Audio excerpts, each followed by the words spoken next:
ei paista kartvat jah, et kolmejärgne rebane tuleb täitsa hoovi peale. Aga ju siis ta on ikkagi kärntõves. Igaks petteks ära ennast teda endale ligi ei lase. Et tal see üks jalg on ikka täitsa kutupiilu. Aga no on ikka... No ta on inimesega harjunud, aga tundub, et inimesed talle väga ajudel ei käi. Keegi toidab arvatavasti. Annavad mingi iga päev mingi suure lihatükid. Nojah, siis on aru saadav. Naabrid toidavad siis.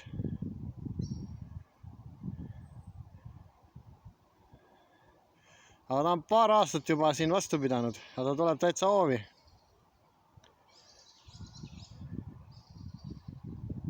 Aga noh, 3 jalga ja rohkem pole vaja. Töötab.